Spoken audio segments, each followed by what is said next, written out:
പ്രിയപ്പെട്ട കുട്ടികളെ, ഇനി വരാനിരിക്കുന്ന ഒരു പുതിയ നോട്ടിഫിക്കേഷനെ കുറിച്ച് അറിയിക്കാൻ വേണ്ടിയിട്ടാണ് ഇന്നത്തെ ഈ വീഡിയോ. നമ്മൾ എല്ലാവരും കാത്തിരിക്കുന്നത് BFA എക്സാമിന് വേണ്ടിയിട്ടാണ് അല്ലേ? ഒരു 10th ലെവൽ എക്സാം ആണ് വില്ലേജ് ഫീൽഡ് അസിസ്റ്റന്റ് എന്ന് പറയുന്ന ഈ എക്സാം.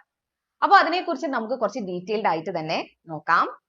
നോക്കൂ, റവന്യൂ ഡിപ്പാർട്ട്മെന്റ് കീഴിലാണ് ഈ ഒരു പോസ്റ്റ് വരുന്നത് കേട്ടോ. BFA എന്ന് പറയുന്ന പോസ്റ്റ് വില്ലേജ് ഫീൽഡ് അസിസ്റ്റന്റ്. ഇവിടെ ഡിസ്ട്രിക്ട് വൈസ് എക്സാം ആണിത്.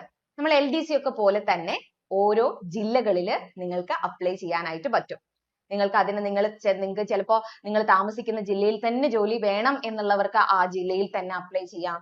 അല്ലെങ്കിൽ നിങ്ങൾക്ക് ഏറ്റവും കൂടുതൽ അഡ്വൈസ് പോയിരിക്കുന്നത് ഏത് ജില്ലയിലാണ് നോക്കി ആ ഒരു ജില്ലയിൽ അപ്ലൈ ചെയ്യാം. അല്ലെങ്കിൽ കട്ട് ഓഫ് ബേസ് ചെയ്തത് നിങ്ങൾക്ക് ആ ഒരു ജില്ലയിൽ കൃത്യമായിട്ട് അപ്ലൈ ചെയ്യാം.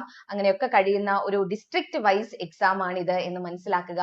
ഇവിടെ പേ സ്കെയില് ബേസിക് പേ വരുന്നത് 17,000 തൊട്ടിട്ട് 37,500 വരെയാണ്. ഇനി ക്വാളിഫിക്കേഷൻ നോക്കാം. ഇതൊരു 10th ലെവൽ എക്സാം ആണ്. ഇവിടെ LDC പോലെ തന്നെ 10th ലെവൽ എക്സാം ആണ്. ഏകദേശം LDCയുടെ പോലെ തന്നെയുള്ള സിലബസും ആണ് ഇവിടെ ഉള്ളത്.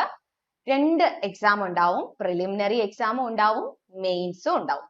ഓക്കെ, ഇനി ഈ ഒരു പരീക്ഷയ്ക്ക് അപ്ലൈ ചെയ്യാവുന്ന ഏജ് ലിമിറ്റ് എന്ന് പറയുന്നത് 18 മുതൽ 36 വയസ്സ് വരെയാണ് കേട്ടോ. അപ്പൊ 18 വയസ്സ് മുതൽ 36 വയസ്സ് വരെയുള്ള ആർക്ക് വേണമെങ്കിലും ഈ ഒരു എക്സാമിന് വേണ്ടി അപ്ലൈ ചെയ്യാനായിട്ട് കഴിയും. ഇനി ഇവിടെ റിലാക്സേഷൻ ഉണ്ട്.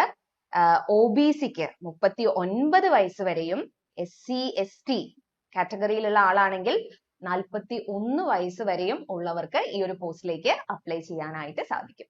അപ്പോൾ PSC പഠിച്ചു വരുന്ന ആൾക്കാരാണെങ്കിലും പുതുതായിട്ട് തുടക്കക്കാരാണെങ്കിലും ഡിഗ്രി ഒക്കെ കഴിഞ്ഞ് നിൽക്കുന്നവർ അല്ലെങ്കിൽ 10th ഒക്കെ കഴിഞ്ഞിട്ടുള്ള PSCയിലേക്ക് കടന്നു വരുന്ന ആൾക്കാർക്കും ഒക്കെ അപ്ലൈ ചെയ്യാം. അപ്പൊ അവർക്കൊക്കെ വേണ്ടിയിട്ടാണ് ഈ ഒരു ഏജ് ലിമിറ്റ് ഒക്കെ കൃത്യമായിട്ട് പറഞ്ഞു തന്നിട്ടുള്ളത്. നിങ്ങൾ SSLC ക്വാളിഫൈഡ് ആണെങ്കിൽ നിങ്ങൾക്ക് തീർച്ചയായിട്ടും അപ്ലൈ ചെയ്യാൻ പറ്റുന്ന ഒരു പരീക്ഷയാണിത്. ഓക്കെ, അപ്പോൾ LDC എക്സാമിന് വേണ്ടി പഠിച്ചുകൊണ്ടിരിക്കുന്ന അല്ലെങ്കിൽ അങ്ങനെ പ്രിപ്പയർ ചെയ്ത് പോകുന്നവർക്കൊക്കെ നല്ലൊരു ചാൻസ് ആയിരിക്കും. അപ്പൊ നമ്മൾ എത്രയും പെട്ടെന്ന് തന്നെ കേരള PSCയുടെ വെബ്സൈറ്റിനകത്ത് ഇങ്ങനെ ഒരു നോട്ടിഫിക്കേഷൻ പ്രതീക്ഷിച്ചിരിക്കുകയാണ്. സോ പഠിത്തം ആരും പുറകിലേക്ക് പോകണ്ട, നന്നായിട്ട് തന്നെ പഠിക്കുക. പല പല നോട്ടിഫിക്കേഷനും ഇനി വരാനായിട്ട് ഇരിക്കുന്നുണ്ട്. ഇനി ഇതിന്റെ നോട്ടിഫിക്കേഷൻ വന്ന ഉടനെ തന്നെ നമ്മൾ അപ്ഡേറ്റ്സുമായിട്ട് നിങ്ങളുടെ മുന്നിലേക്ക് എത്തും. എങ്കിൽ പോലും നിങ്ങൾ എപ്പോഴും കേരള PSCയുടെ വെബ്സൈറ്റുമായിട്ട് ഒരു ടച്ച് ഉണ്ടായിരിക്കണം. ഇടയ്ക്കൊക്കെ അതൊക്കെ ഒന്ന് നമ്മുടെ തുളസി വെബ്സൈറ്റും നിങ്ങളുടെ പ്രൊഫൈലും ഒക്കെ ഒന്ന് ഓപ്പൺ ചെയ്ത് നോക്കുക. ഇനി എൻട്രിയുടെ കോഴ്സിലേക്ക് നിങ്ങൾക്ക് ആർക്കെങ്കിലും ജോയിൻ ചെയ്യാൻ താല്പര്യമുണ്ടെങ്കിൽ താഴെ കാണുന്ന ലിങ്കിൽ ക്ലിക്ക് ചെയ്തിട്ട് നിങ്ങൾക്ക് കോഴ്സ് പർച്ചേസ് ചെയ്യാം. താല്പര്യമുള്ളവർക്ക് എന്തായാലും എൻട്രിയിൽ ജോയിൻ ചെയ്ത് പഠിക്കാം. നമുക്കിവിടെ എല്ലാ ക്ലാസ്സുകളും സെറ്റ് ആയിട്ട് ഇരിപ്പുണ്ട്. ഓക്കെ, അപ്പോൾ നിങ്ങൾക്ക് താല്പര്യമുള്ളവർക്ക് തീർച്ചയായിട്ടും താഴെ കാണുന്ന ലിങ്കിൽ ക്ലിക്ക് ചെയ്ത് കഴിഞ്ഞാൽ അട്രാക്റ്റീവ് ആയ ഓഫേഴ്സിലൊക്കെ നിങ്ങൾക്ക് കോഴ്സ് പർച്ചേസ് ചെയ്യാനായിട്ട് പറ്റും. സോ നമുക്ക് മറ്റൊരു വീഡിയോയിൽ പുതിയ അപ്ഡേറ്റ്സുമായിട്ട് കാണാം. എല്ലാവർക്കും താങ്ക് യു സോ മച്ച്.